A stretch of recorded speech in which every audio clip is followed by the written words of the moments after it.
দুইটা diameter bit আছে এখানে।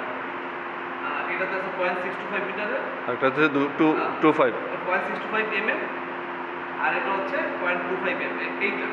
এই দুটো 0.625, এটা হচ্ছে 0.25 mm। তো ইনিশিয়ালি আমাদের এক্সপেরিমেন্ট করার জন্য এখানে পাম্প টাউন, এটার জন্য পাম্প অন করতে হবে এবং এই ভালভটা সম্পূর্ণ ক্লোজ থাকবে। ক্লোজ থাকা অবস্থায় আমরা এটাকে প্রিলিমিনারি কিছু ফ্লো দিয়ে এটাকে প্রাইম করতে হয়, প্রাইমিং করা লাগে। প্রাইমিং করাটা মানে হচ্ছে কি, এই বিটগুলো ভিজানো লাগে। মনে করো যে এটাকে সম্পূর্ণ ভিজায়, আর যাতে কোনো বিট উপরের দিকে না উঠে যায়, ঠিক আছে? এই জন্য বিটগুলো ভিজে নিতে হয় ইনিশিয়ালি কিছুক্ষণ চললে, তারপর বিটগুলো ভিজে নিতে হয়। এরপরে আমরা 0.55 করে 0.05 করে আমরা লিটার বার মিনিট ফ্লোরেট বাড়াবো। প্রতি ফ্লোরেট বাড়ায় আমরা স্টেবল হবো যে এর প্রেশার ড্রপ কত হচ্ছে। এখানে প্রেশার ড্রপ দেখাচ্ছে, প্রেশার ড্রপটা আমরা এখান থেকে প্রত্যেকবার স্টেবল হওয়ার পর আমরা ডাটা দিই।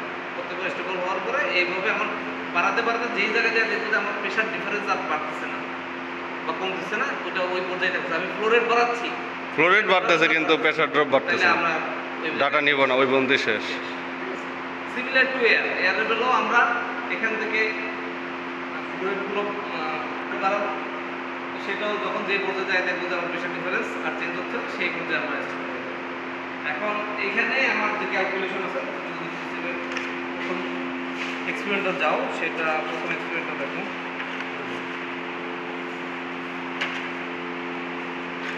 এই যে determine the voidage of the granular material, এটার ভয়েডেজটা বের করতে হবে। সেটা হচ্ছে এপসিলন ইজ ইকুয়াল টু এই দেওয়া আছে mass particle density, total bed volume.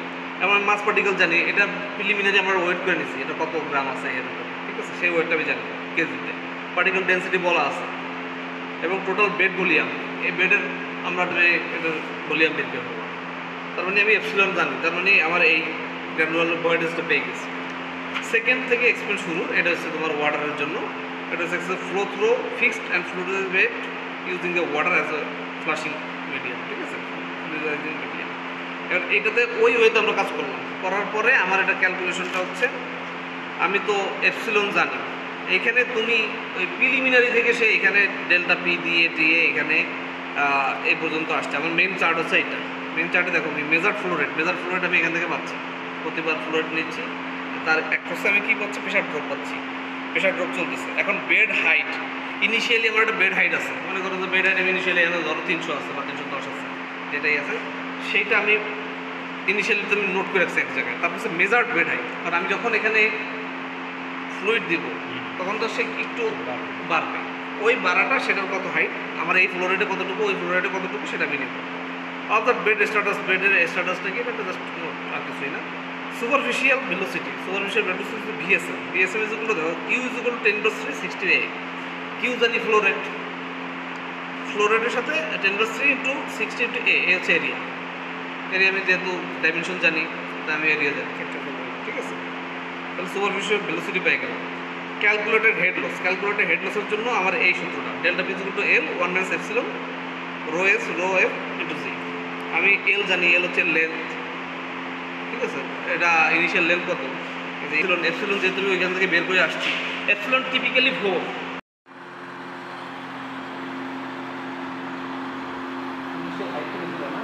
হ্যাঁ, ওটা তো নিস 327 নিলাম না।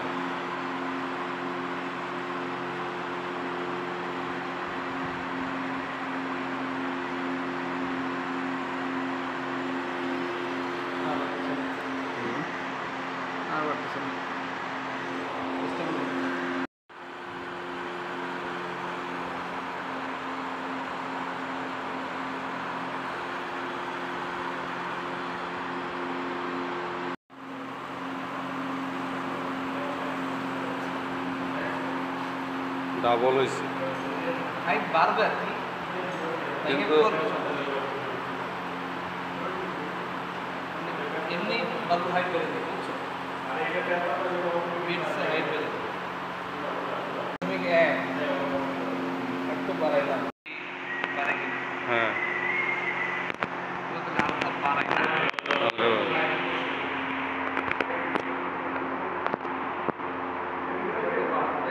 হ্যাঁ